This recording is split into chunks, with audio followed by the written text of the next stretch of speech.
तो आ चुके हैं क्रिप्टॉन क्लासेस से लेकर इकोनॉमिक्स का 4th chapter and the final chapter. हमने डेवलपमेंट कवर किया, सेक्टर्स कंप्लीट किया, मनी कंप्लीट किया। अब बारी है globalisation and the Indian economy. बड़ा बढ़िया सा चैप्टर और इसमें से 5 नंबर का एक क्वेश्चन आप मान सकते हैं कि आएगा ही आएगा। तो करते हैं इसको शुरू।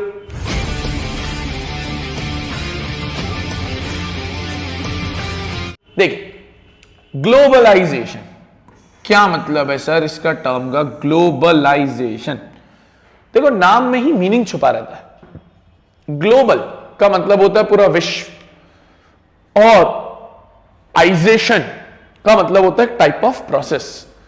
तो ग्लोबलाइजेशन एक प्रोसेस है जहां पर विश्व की सारी बड़ी बड़ी कंपनीज एक पर्टिकुलर देश में आती है, अपना बिजनेस एस्टेब्लिश करती है और आगे बढ़ती है।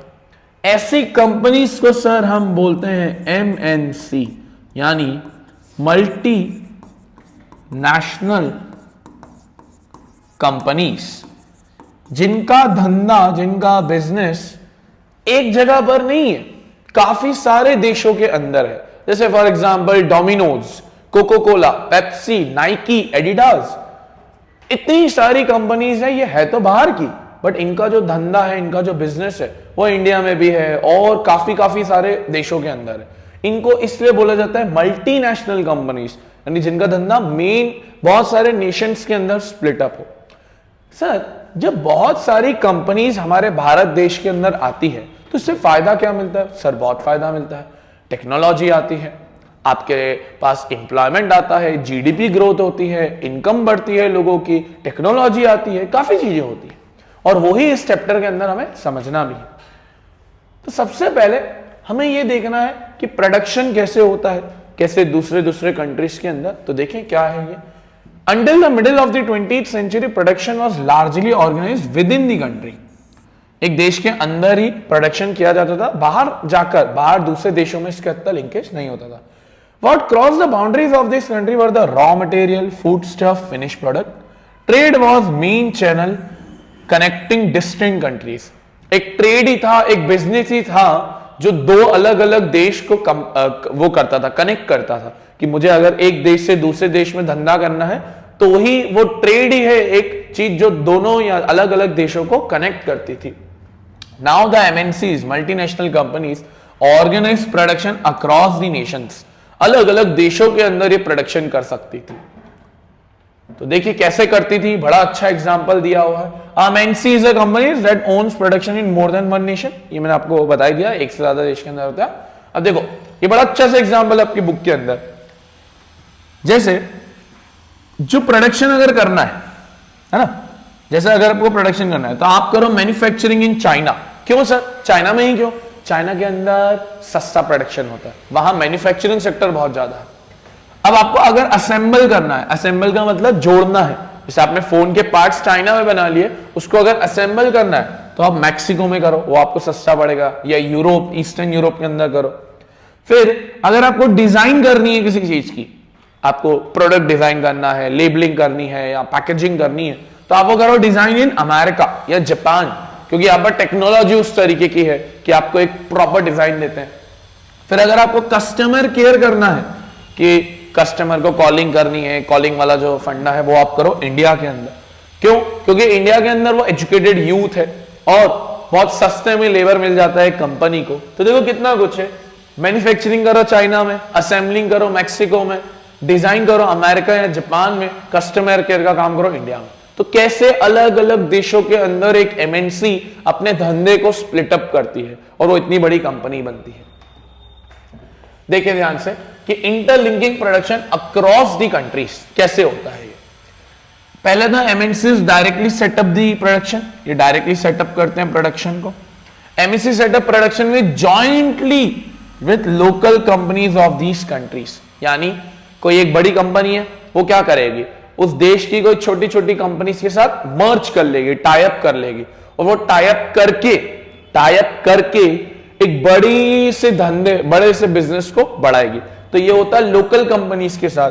फिर most common route of MNC is to buy the local company. एक लोकल कंपनी को खरीद लो, जैसे इसका एक बढ़िया सा एग्जांपल था परख फूड्स, जो एक इंडियन बेस्ड कंपनी थी, उसको एक कंपनी कारगिल नाम की कंपनी ने खरीद लिया था। ये होता है कि आप बाहर की कंपनी ने आपकी लोकल कंपनी को पूरी तरीके से खरीद ही लिया। और रही बात सेकंड पॉइंट जो मर्जर का था, जो टीम बना के काम करना, तो आप उसका सबसे बड़ा एग्जांपल लेते हो मारुति सुजुकी।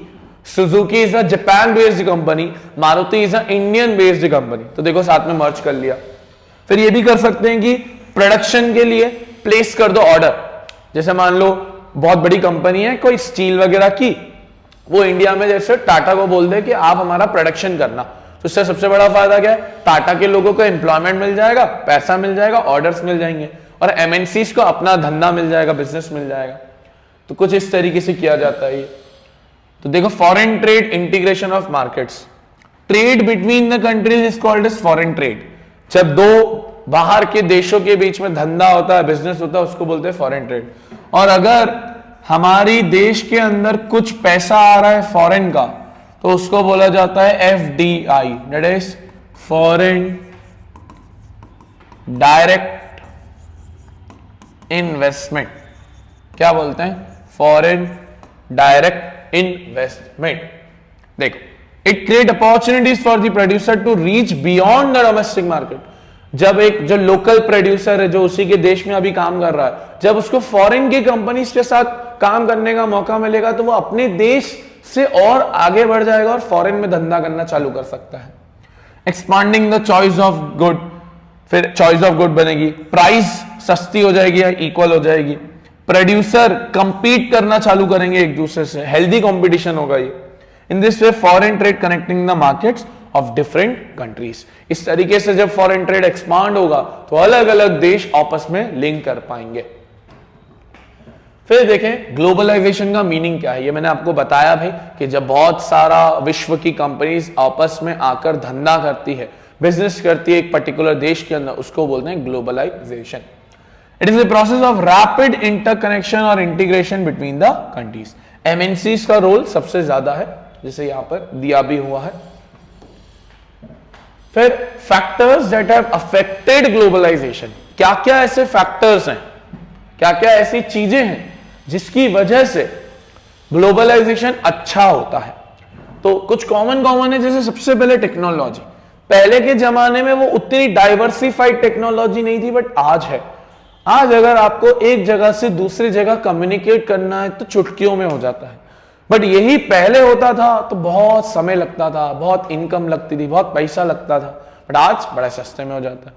टेक्नोलॉजी की वजह से डिजाइन के अंदर फायदा हुआ, टेक्नोलॉजी की वजह से ट्रांसपोर्ट सिस्टम बहुत आसान हो गया है।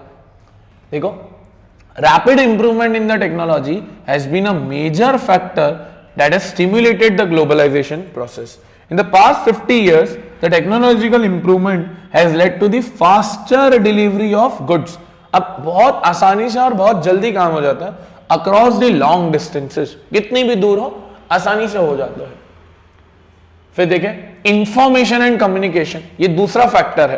पहला टेक्नोलॉजी और इंफॉर्मेशन एंड कम्युनिकेशन, बाकी आप इसको टेक्नोलॉजी वाले के अंदर भी कंबाइन कर सकते हो, कोई दिक्कत नहीं होगी। IT, information technology has played a major role in spreading out production and services across countries।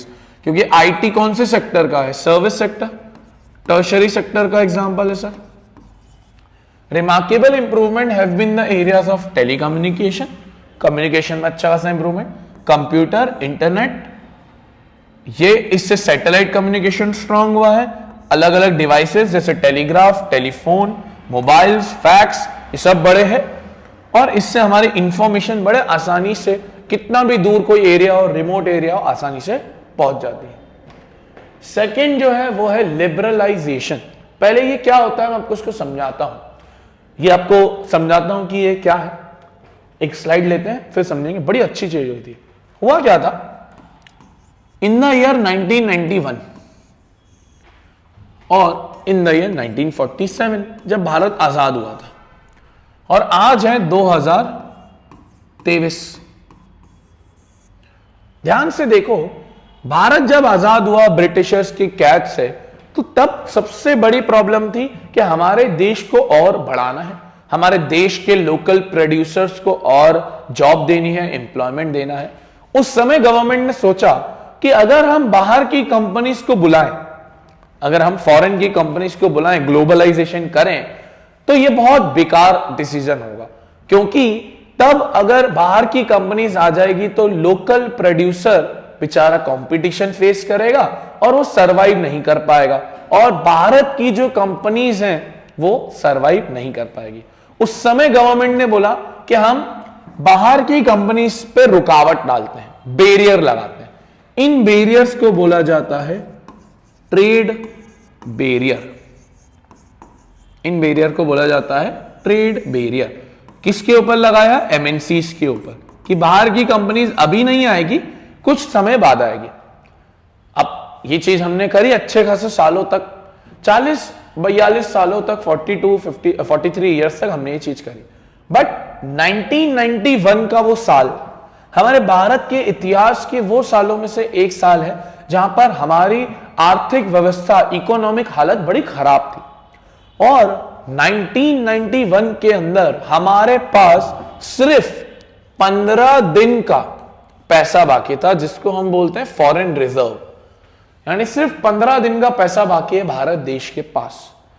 अब इस समय कोई बड़ा डिसीजन लेना जरूरी था कि क्या करें, और उस समय के प्रधानमंत्री श्री नरसिम्हा राव जी, उन्होंने बुलाया उस समय के फाइनेंस मिनिस्टर FM, ये वो है जो इस सारी जो चीजें हैं उनमें देखते हैं। उस समय के फाइनेंस मिनिस्टर थे डॉक्टर मनमोहन सिंह। लेटर 2004 के अंदर और 2009 के अंदर ये प्रधानमंत्री भी बने, हमारे भारत देश के प्राइम मिनिस्टर भी बने। Finance minister doctor Manmohan Singh को जब बुलाया तो इन्होंने बोला, आप एक काम करो, देश में से जो ट्रेड बैरियर्स लगे हुए हैं 1947 के, उसको हटा दो, ताकि बाहर की कंपनीज देश में आए, और बाहर की कंपनीज आने की वजह से हमारे जो लोग हैं उन्हें जॉब मिले, बाहर का पैसा आए और हम सरवाइव कर पाए। और नरसिम्हा राव जो उस समय के प्रधानमंत्री थे, उन्होंने ये बात स्वीकार करी और उन्होंने बोला, चल अब ये ट्रेड बैरियर्स हम हटाएंगे। जब ये ट्रेड बैरियर्स हटाए जाते हैं, इसको बोला जाता है लिबरलाइजेशन। क्या बोला जाता है सर? लिबरलाइजेशन। लिबरलाइजेशन यानी removal of trade barriers. Trade barriers को हटाने को हम बोलते हैं लिबरलाइजेशन, और ये उस समय किया गया। और आज आप देखते हैं कि हमारे भारत देश के अंदर कितनी फॉरेन कंपनीज है, कितनी अलग अलग कंपनीज है, मैकडोनल्ड्स है, डोमिनोज है, आईफोन्स है, शाओमी है, फोन है, ये है वो है। और इसलिए आज आप देखो, इस पॉलिसी की वजह से इंडिया 5th लार्जेस्ट इकोनॉमी है विश्व की। तो ये उस समय किया गया था। अगर अब हम देखें, ये तो मैंने आपको फोटो बता दिया लिबरलाइजेशन, वैसे पूरी पॉलिसी का जो नाम था वो था LPG, जिसका फुल फॉर्म होता है लिबरलाइजेशन, प्राइवेटाइजेशन, ग्लोबलाइजेशन। बट हमें इतना डीप में नहीं जाना, हमें सिर्फ लिबरलाइजेशन पता होना चाहिए। देखो क्या है liberalisation? It is a process of removing barriers, जैसा मैंने आपको बोला, set by the government earlier on the trade and investment. पहले जब सेट किया गया तो उसको हटाना। It means allowing foreign companies to start their business, वही फॉरेन कंपनीज अपना बिजनेस स्टार्ट कर पाए, and government restrictions are removed. फिर trade barriers, some restrictions on foreign trade like tax on imports, government can use trade barrier to increase और decrease foreign trade, कि बाहर से आने वाले धंधे को कम करना है या ज्यादा। तो 1947 में कम करना चाहते थे तो लगा दिए, बट 1991 के अंदर ज्यादा करना चाहते थे कि बाहर की कंपनीज आए तो हटा दिए। What kind of goods, how much of each should come into the country, ये सब गवर्नमेंट के रहते हैं। टैरिफ लगाना, टैरिफ का मतलब होता है टैक्स लगा देना। In 1991, जो मैंने बताया, the government decided that time has come for the Indian producer to compete with the producer at the global level. Government ने डिसाइड किया कि 1991 में हम ग्लोबल लेवल पर अब वर्क करेंगे। तो ये बड़ी अच्छी चीज थी टेक्नोलॉजी के टर्म्स में भी। फिर देखें एक ऑर्गेनाइजेशन जिसका नाम है वर्ल्ड ट्रेड ऑर्गेनाइजेशन, बड़ी इंपॉर्टेंट ऑर्गेनाइजेशन। सर इसका पहले का नाम था GATT, गैट, जिसका फुल फॉर्म होता है general agreement for trade and tariff, ये पहले का नाम था, बट लेटर ऑन इसका नाम WTO किया गया, वर्ल्ड ट्रेड ऑर्गेनाइजेशन। इस वर्ल्ड ट्रेड ऑर्गेनाइजेशन के बड़े सिंपल काम है, ये चाहती है कि विश्व भर में, वर्ल्ड में पूरा जो बिजनेस है वो इक्वली रहे, ट्रेड जो है वो सिस्टमेटिकली होते रहे। तो देखें, it is an international organisation, international है, by the initiative of the some of the developed countries like America, China, Russia, and now it has 160 members and India is also a member of WTO। देखो WTO के क्या क्या objective हैं। पहला तो to liberalise the international trade, कि international trade में कोई रुकावट नहीं होनी चाहिए, कोई बैरियर नहीं होनी चाहिए, आसान से काम हो जाना चाहिए। The trade between the country should be free, all countries in the world should liberalise there policies, कि हर कंट्री अपनी पॉलिसीज को लिबरलाइज कर दे, यानी आसान कर दे कि बाहर की कंपनीज आए और आराम से अपना धंधा, अपना बिजनेस कर पाए। बट क्या यह असली में ऐसा करती भी है? यह है डिबेट ऑन फ्री ट्रेड। तो जवाब है नहीं। जो WTO है वो ज्यादातर फेवर करती है डेवलप्ड कंट्रीज को, जैसे अमेरिका, चाइना, रशिया, और वहीं जो डेवलपिंग नेशंस हैं, जो डेवलपिंग है जैसे भारत, श्रीलंका, नेपाल, या जो छोटे छोटे देश है, इनके साथ भेदभाव, डिस्क्रिमिनेशन किया जाता है। तो असलियत में तो ऐसा नहीं है। तो हम यहां एक चीज लिख सकते हैं कि WTO favours more on developed countries